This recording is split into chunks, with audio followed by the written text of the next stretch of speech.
Good evening and welcome to The Right Side, the show where we talk about today's news, views, trends, and opinions from an admittedly conservative perspective. I'm your host, Chris Pareja, and this evening we're joined by Larry Greenfield. He's a political commentator and tends to lean conservative, which is surprising, having started out in LA and going to UC Berkeley as well as Georgetown University. He's going to explain to us how this happens or how you survive it. Larry, welcome to the show. Thank you, Chris. So how did you do that? You're in not what's considered bastions of conservative thinking growing up. You ended up conservative. Help us understand that process. Indeed. Not a particularly political family in Los Angeles, in the suburbs. Went to UC Berkeley, 18 years old, 1980. Ronald Reagan is the candidate for president. Very impressed, very excited at his patriotism and his positions. Also very unimpressed with the far left. Sympathetic to the idealism of the left. Not happy at all with the anti-Americanism, anti-Israel, anti-capitalism, and that hasn't changed much, of course, at Berkeley. In fact, I'm concerned that radical left politics has only grown in recent times. And it's actually expensive. I just saw a report recently about $1.5 million going toward just protecting people from those kinds of protests and things that happen at Berkeley. It's just a recent occurrence. But those tactics backfired with you. Right. What doesn't break us makes us stronger. Right, or makes us think. That makes us think, and as you know, the Republican clubs on left-wing campuses can do very well, right, because they come off as rational, safe places to have real conversation and explore, and nobody wants to have politics crammed down their throat. Right. I remain concerned about and hostile to the far left. Mm-hmm. I would say I'm a center-right fusionist. Frank Meyer, who was one of the pals of William F. Buckley, talked about bridging wide expanses of social issues, economic issues, national security issues among the right or the center-right. Mm-hmm. And I'm comfortable with a broad array of conservative thought. Mm-hmm. And I read a wide variety of conservative thought. Mm-hmm. I read left-wing thought, too. I don't like to use the word liberal. Mm-hmm. I think conservatives are the classic liberals, mm-hmm, still interested in democracy and free speech and civil society. But I'm robustly opposed to the far left.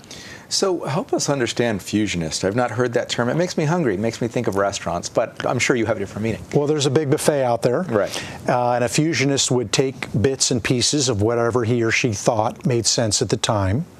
Milton Friedman, economics. Ronald Reagan, peace through strength, national security.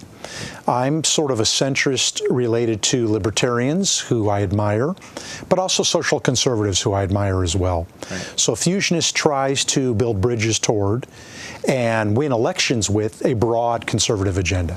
And so that whole concept, it makes it just sound like you're a normal, complicated individual. Nuanced at times. Willing to look at the facts, willing to change my mind a little bit. Right. I've read a lot of the scholarship related to conservative thought. Mm-hmm. Professor Kessler at the Claremont Institute has been a profound teacher of mine. He wrote a book called Keeping the Tablets, where he documented the many different varieties of conservatism in the United States. Southern agrarians, libertarians, social conservatives, crunchy cons. There's a wide range of conservative thought. Right, and that's always an important definition point, is what is conservative to you? Because, I mean, some issues, like you, I can be complicated. Some things I don't care as much. I'm much more libertarian on some issues. Do what you want to do. Don't hurt me. Don't bother anybody else. But also don't infringe on my rights to do what I want to do. Even Absolutely. If it's That's a classic California conservative, right, who would be somewhat moderate or libertarian on social issues, robustly security-oriented, both border security and international security, and economic free trade, economic nationalism as well. America first, yes. The business of America is business. That resonates with me. Milton Friedman, whose television show, you're in the TV business, for many, many years was Free to Choose. He went around the world and he showed that democratic capitalism works and socialism doesn't. And it seems like example after example after example echoes those two statements. You know, having capitalism be something that does benefit society as a whole, and then socialism, great concept, but gets screwed up just like communism. As soon as you add humans, people want to get ahead, they want to own their own thing, they don't want to have all of the controls in place because it hurts profitability, and now they go evil capitalist on us, which is not necessarily evil in most cases. There are some bad examples, but free market economics is the only key I've seen that opens the door to economic mobility, rescuing people from poverty, incentivizing hard work and merit.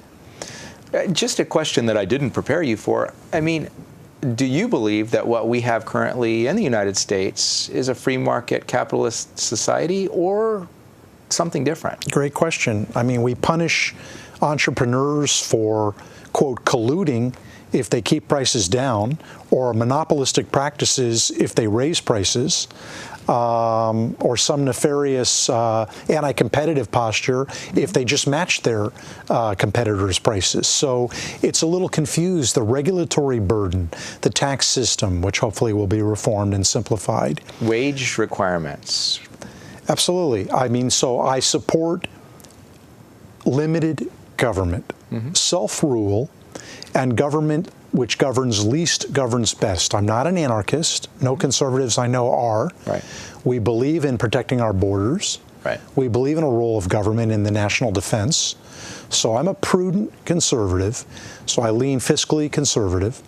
The $20 trillion in debt is obscene.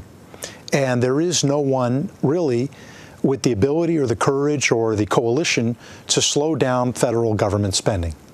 And it's, even though Republicans are known for taking milk right out of babies' mouths and everything else for, you know, on that level of supposedly cutting taxes like mad or whatever, they're no better at it than the Democrats, it seems. There's been no slowdown in the pace of federal spending writ large. Right. Mr. Obama made it worse, but Republicans, when they've had a chance, have overspent. They're all overtaxing. I'm concerned that the new GOP, so the Trump administration and the Republican Congress, tax plan will cut corporate taxes, aka Google, Facebook, left-wing organizations, and raise taxes on Californians and other blue state and other Republican and Democrat taxpayers by ending our ability on our federal taxes to deduct our high state and local taxes we pay. That's money out of the pocket of hardworking Californians going to the swamp in Washington, D.C. Right. When they didn't reduce some of the taxes in Obamacare because they failed to repeal and replace Obamacare, they're now going to look for other revenue to make up for what they see as potentially lost revenue by cutting the corporate tax rate from 35%, wildly uncompetitive compared to Canada or Europe or Asia. Where are they going to make up the money? Somehow it's going to be taxpayers who get to deduct their high state taxes. In California, the top taxpayer pays 13% of his income or her income to the state. It would be nice if we could deduct that off the federal tax return. We have been able to do so since 1913. Right. Somehow the GOP Congress and President Trump are organizing to cut taxes severely on left-wing corporations, billionaires in Silicon Valley, but raise taxes on individual taxpayers. I'm not for that. Right. So, I mean, as far as if you were able to wave the magic wand, what would you do to remedy the situation? I would dramatically reduce the role of the federal government in our lives. Other than national security, I believe in subsidiarity, a fancy word for let the states and the localities decide, empower citizens, neighborhood councils, relationship between people and their local elected officials. Let's make decisions. Let 1,000 flowers bloom. Let's have the experiment of democracy. Why does everything have to go from my pocketbook to D.C. with a big cut, a VIG taken out and then spent back in our local communities? Right. So I'm hostile to the incredible growth of the federal government in our lives. It sounds like you're a big fan of those founding guys, those founding fathers, indeed. Yeah. Yep. Ordered liberty, balance of power, subsidiarity, federalism, indeed. The possibility that people can be treated like adults and behave like them and actually manage themselves to some degree? Nicely at a put. local level? Nicely put. If you raise the bar, people will tend to meet your expectations. Same thing works if you lower it. Okay, fair point. Right, Indeed. Into the bottom there. One of the things that we talked about before the show, which intrigued me, was your involvement with Michael Reagan, and actually building monuments and the legacy of Ronald Reagan, Indeed. not only nationally but around the world. Talk to us a little bit about the kinds of things you were involved in with that. Thank you so much. Well, to be involved with the legacy of Ronald Reagan, to study his life, to go to Tampico and Dixon, Illinois, his birthplace and boyhood home, to hear the stories of him as a rascally young man, to follow his trek to Hollywood and then GE and then governor of California and then president, and to fall in love with the story and the reality of somebody who made such a difference for so many millions of people. For example, in coalition with Pope John Paul II. And now you're bringing religion and politics into the same show. You're going to get us killed. Uh-oh. Continue on, sir. Yes, so Margaret Thatcher, Pope John Paul II, and mostly the great people of Central and Eastern Europe liberated themselves from the evil empire and got out from underneath the Berlin Wall and the Iron Curtain. So we built a tribute to Ronald Reagan, celebrating his Tear Down That Wall speech, with an exhibit at the Checkpoint Charlie Museum in Berlin. A labor of love. It's a very popular, very iconoclastic museum which celebrates freedom fighters and dissidents around the world. It's a special exhibit and room dedicated to Ronald Reagan. I fell in love with Berlin, a most interesting city, a city of great history, of course the trauma and drama of World War II, but also the SS and the East German, West German battle, and eventually liberation, and now great friendship between free peoples in Central Europe, the Czech Republic, the Republic of Poland, our great friends, the American people, and Ronald Reagan, Margaret Thatcher, Pope John Paul II, remembered very warmly by millions of people, and now their children and grandchildren, freed from the Iron Curtain. It's just such an interesting choice of people to associate yourself with, but it's also interesting the way you're describing it and the way that things were brought together. I mean, Ronald Reagan is known as this example of the ideal conservative and everything else, and some would argue that he wasn't conservative enough, or that some of the policies he had, even as governor of California, did some things that would be anti-conservative at some level. I mean, he came from union leadership in the actors arena, right? Yes. He changed divorce laws to make it easier in California to get divorces and those kinds of things. So they're not always necessarily considered conservative thoughts all the way across the board. And then you get into this other scenario where, you know, people want to keep our nose out of other people's business and everything else because we just cause them problems and we're being imperialists. But you look at someone who takes action, stands up to the evil empire and that kind of thing, and is fondly remembered for it when we're told everyone hates Americans because we get our noses into everyone else's business. Help me understand that.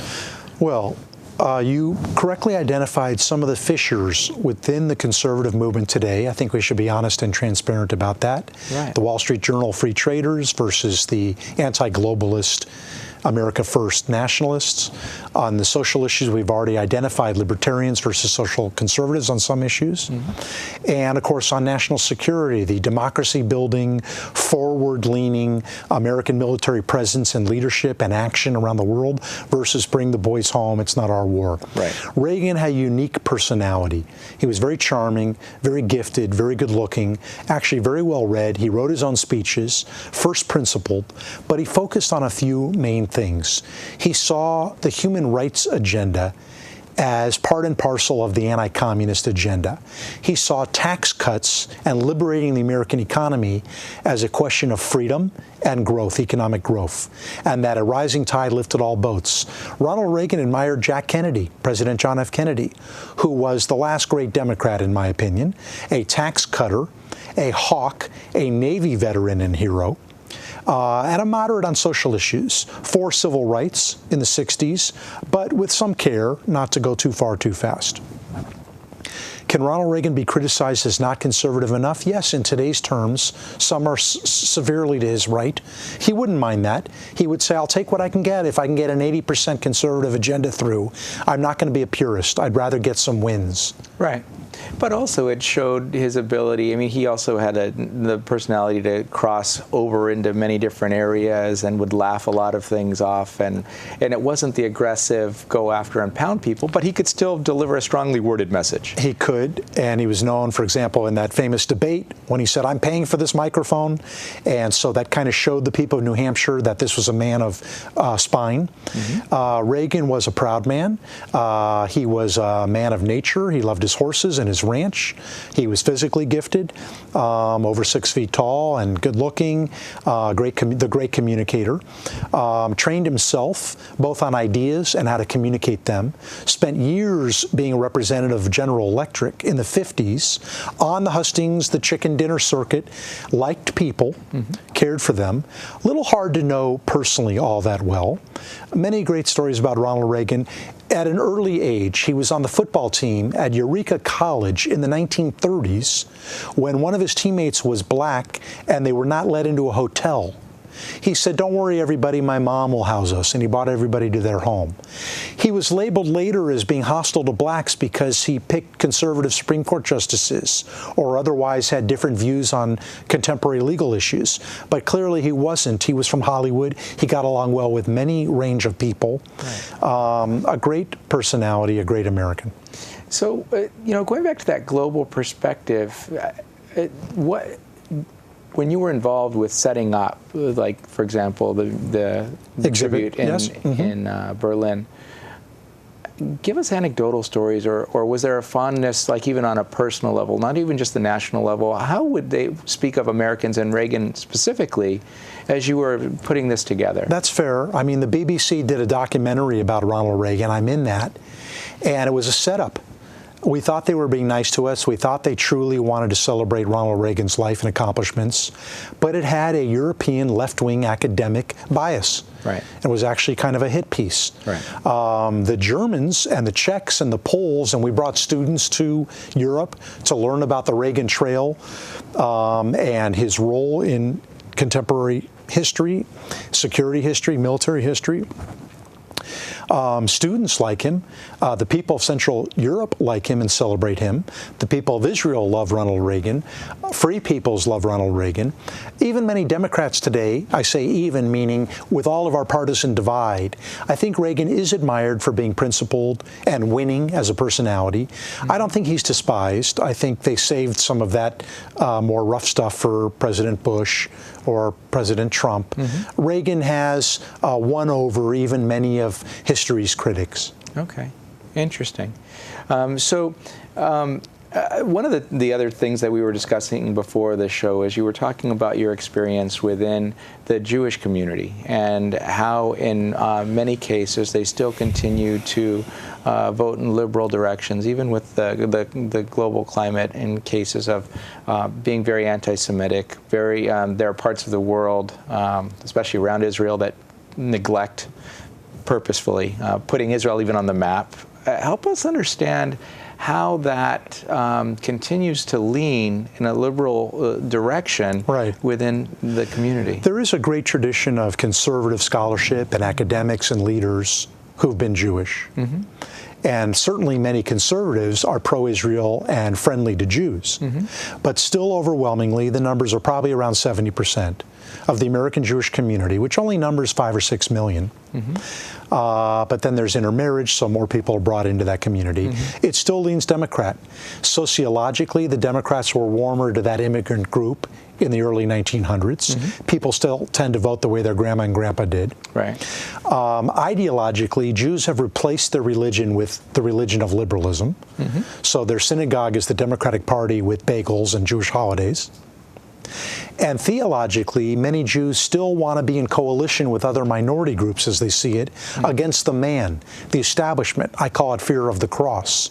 That is breaking down as Jews have relaxed and come to appreciate and show gratitude to Christians who stand by Jews and Israel.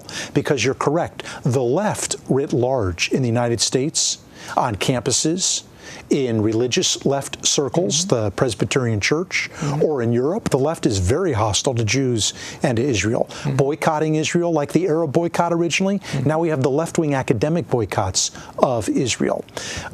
Jeremy Corbyn, the labor leader in Europe, extremely hostile to Israel. Some Jews who care about Israel, some Jews who care about America are moving to the right. And so there is a broadening of the Jewish political conversation. Right. And capitalism has done well by Jews. Right. It's been an economic ladder up. So slowly, slowly, the Jewish vote is broadening, and so are Jewish minds. So, I mean, population at large, the conservative fusionist movement, if you will, I mean, do you see that continuing to expand like it is within the Jewish community?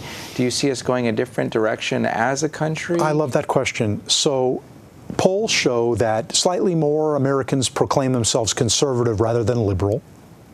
Neither at 50%. It's conservatives around 40, independent-minded around 30, liberal-minded around 25% or 20 I've seen. Is it growing? No, I think it's kind of fixed. I don't think there's that much flux and flow. Younger people are actually being indoctrinated to be liberal, from junior high and high school and college up. As people get older, they turn more conservative when they get a paycheck and when they get a mortgage. And when they get married. For example, the biggest differences in American politics between conservatives and liberals are married women are very conservative and single women are very liberal. The government almost becomes, per Life of Julia, that interesting YouTube sensation, how the government intersected with this lady Julia's life at every stage of her life, growing up with a single mom, and then in college, and student aid, and later in life. I would suggest that conservatives try to be positive and winning and grow their base by showing solution-oriented, positive conservative agenda. On health care, why can't nurses be practitioners at the local market to give you the shot you need? That's a conservative idea, empowering people, not going through government, empowering people at the local level to come up with a health care solution. So a positive conservative agenda would serve people where they are. I also think during a time of terror, and I still believe we are in one, the conservative agenda, Republicans have a far more realistic view of human nature and our need to defend ourselves than the left does. And on social issues, it depends where you are. In California and in urban America, no, right now the conservatives don't have a winning formula on gay marriage and other social issues. Okay. Well, we appreciate you joining us on the show this evening, Larry. And so is there a way that people can track you, a website or something? Yeah, Facebook me, Larry Greenfield. Okay. And my articles are all over the web. And I am a fellow of the Claremont Institute, meaning I've been through their fellowships and carry that banner proudly. And so the Claremont Institute website is claremont.org. Great. Well, if you'll hold on for just a moment, we'll be back after a word from our underwriters, the Conservative Forum.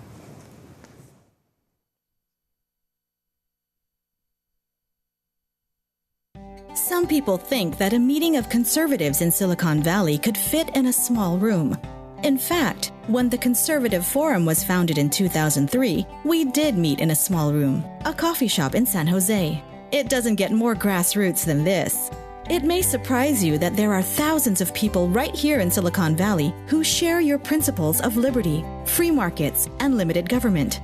Since our humble beginnings in that coffee shop, we've outgrown 3 meeting halls. From San Jose to Gilroy to Mill Valley, we bring hundreds of people together each month from all over the Bay Area to promote the principles of American liberty.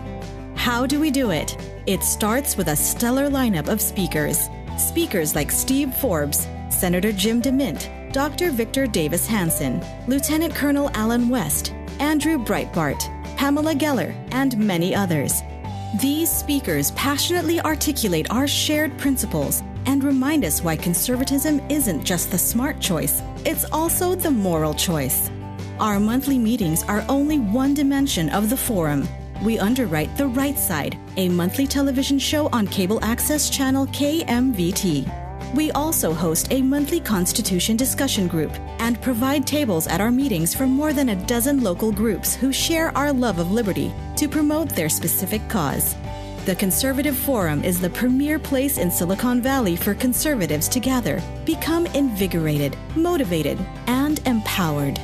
We welcome guests to our monthly meetings and offer special discounted pricing to first-time visitors. Take a look at our speaker lineup in the coming months and join us to learn why we say liberty is made in America.